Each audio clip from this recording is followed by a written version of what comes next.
Harmonic Gestalt, sound from structure, structure from sound.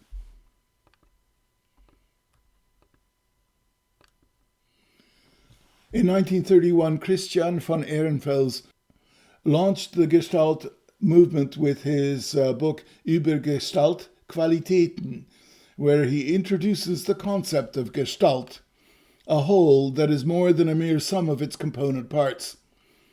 He also introduced the concept of invariance, for example, in the perception of musical melody. Here's a simple melody. In this case, Mary had a little lamb. By the way, this interface here is GarageBand, which is an excellent tool for composing and manipulating melodies. In GarageBand, you can do things like, for example, change the tempo. And as Ehrenfels noted, changing the tempo of a melody does not change its recognizability as the melody that it is. Also, if we do Command A and Shift Option up, we can change the key, in other words, shift all the notes up.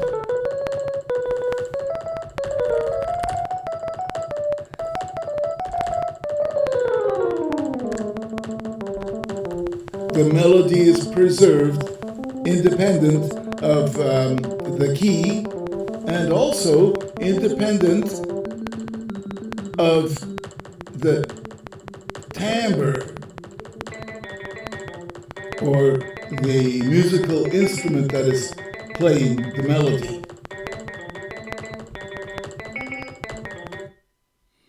So the melody is a gestalt invariant to tempo, key, and timbre. Kafka discussed the concept of invariance in perception. For example, invariance to rotation, translation, and scale. All of these 3D shapes are perceived immediately to be the same basic shape, despite the rotation, translation, and scale.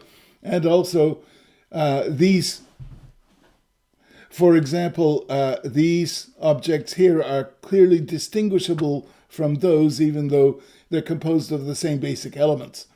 And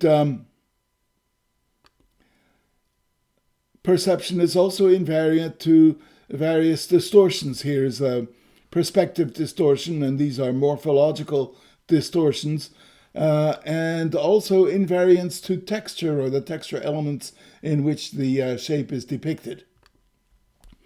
So the concept of the Gestalt as a thing or entity that emerges as a coherent whole. The mind constructs something definite out of mere hints of sensory suggestions. This constructive or generative function of perception is perhaps the most significant discovery of Gestalt theory. Vision is a constructive or generative function. Here seen with the Canesa triangle, there's an illusory contour that is perceived that is not in the stimulus, and there's an actual brightness difference perceived across the illusory contour.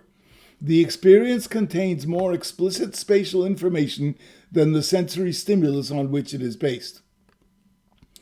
This is an example of the perceptual principle of reification. Whatever the process responsible for this perceptual construction, it is obviously invariant to rotation, to translation, and to spatial scale. An even more impressive example here is a three-dimensional percept from Peter Zay's volumetric worm, which is interpreted perceptually as this. So this would be the most direct translation of the stimulus into the percept, but the perceptual system seems to prefer this more symmetrical rendition, including the hidden backside of the spiral hidden behind the pillar. There's obviously a simplicity metric at play here, which is based on symmetry. And this is an example of the Gestalt principle of pregnance. A more extreme example is the dog picture famous in vision circles. If you haven't seen this before, there is a dog that you can kind of perceive here. There's his head and his collar and his front leg and two hind legs over here, and I can even kind of perceive a tail here, perhaps. So here is an example of perception in its most holistic and emergent character. Multiple tiny fragments of evidence all support the same spatio-structural conclusion. So holistic emergence, is this New Age or mystical? Wolfgang Köhler in 1920, in his book Die physischen Gestalten, demonstrated that there is no mystery in holistic emergence, and there are in fact several types of physical systems that exhibit this kind of emergence. For example, the spherical shape of a soap bubble is not determined by some blueprint or algebraic formula, but it forms spontaneously from the parallel action of innumerable points in the surface that all draw in on themselves. Emergence is also seen in the manner that water seeks its own level, that every particle of water pushes on every other particle, and they all move around in such a way as to reduce the pressure difference and thus create the level. So I propose that the Gestalt principle is harmonic resonance, that there are three-dimensional electrochemical standing waves in the brain that paint out the patterns of our experience.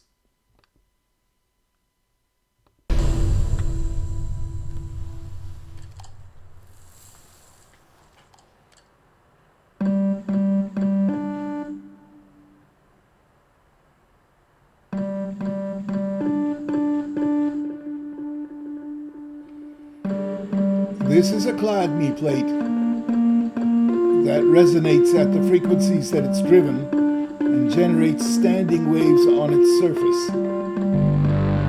Here's a fluid Chladni plate.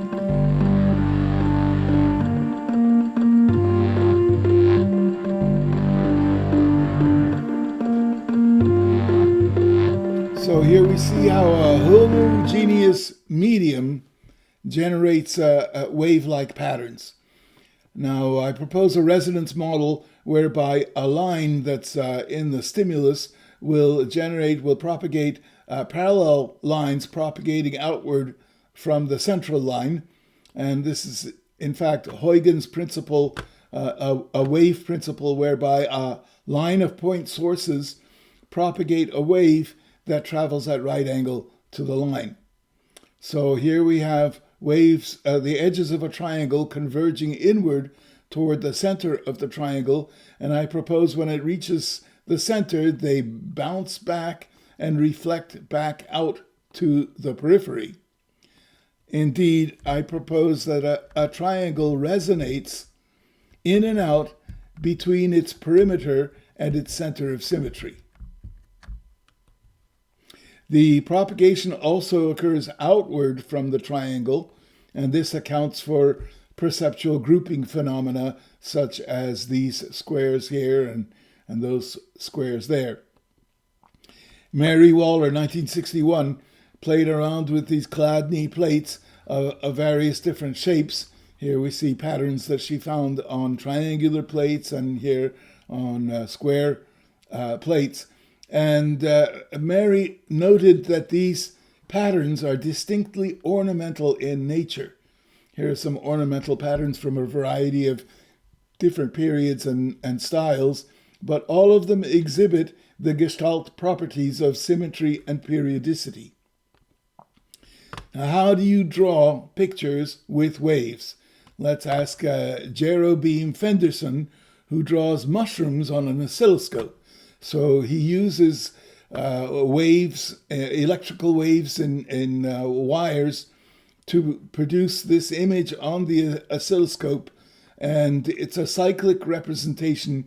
he paints the picture again and again. And there is a sound that goes along with this, and the sound is not incidental. The sound is what actually draws the patterns on the screen. In other words, here they're going to use the left audio to control the lateral deflection of the oscilloscope beam, and the right audio to control the vertical, as explained here.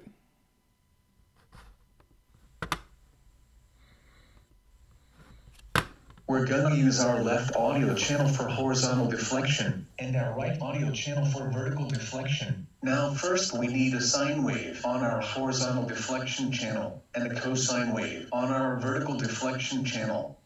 Together they add up to a beautiful circle.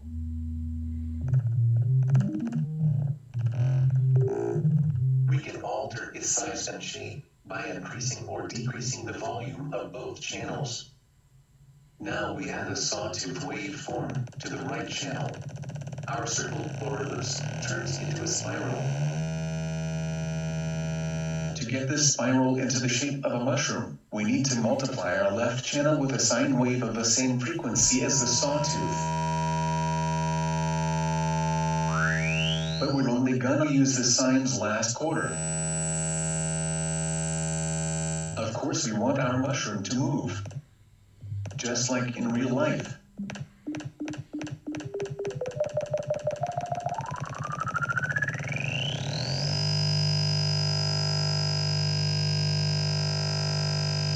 That's why we now add another sawtooth multiplied with a cosine wave of a slightly different frequency to our left channel. We can increase the number of mushrooms by dividing the cosine's frequency by 2, or even by 3. By randomly adding square waves, we get even more mushrooms.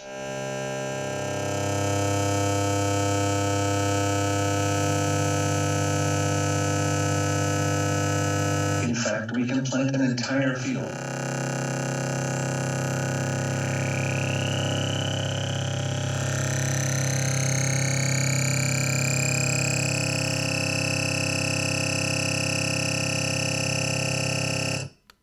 So that's how you draw with oscillations. In 1966, Heinrich Klüver administered LSD to volunteers and had them sit in a dark room and record their the hallucinations that they had. And subjects reported lattice, fretwork, filigree, honeycomb, chessboard, cobweb, tunnel, and funnel patterns. Curiously, these are the same kind of things seen under neurological stress, such as insulin hypoglycemia, the delirium of fever, epilepsy, psychotic episodes, etc. And of course, we see the primitives of visual perception in the pattern of ornament throughout the world and across different cultures. These ornamental patterns are like Gestalt theory on steroids. Here's artist Louis Wain in the 1800s produced cute pictures of cats when he was afflicted with progressive psychosis, and this is what happened to his pictures of cats as the psychosis got worse and worse. We also see the primitives of visual perception in LSD-inspired art, where we see an outbreak of symmetry and periodicity throughout the experience. So what we see with LSD, the visual system degrades to a more primitive state, and this is reveals the Gestalt principles at the core of it. So, harmonic Gestalt, I propose that harmonic resonance is the Gestalt principle that underlies all of Gestalt theory. You can find my YouTube channel by Googling Slayhar, that's me, YouTube channel, and it will take you straight to my YouTube channel where you can find a two-hour long extension of the ideas in this talk.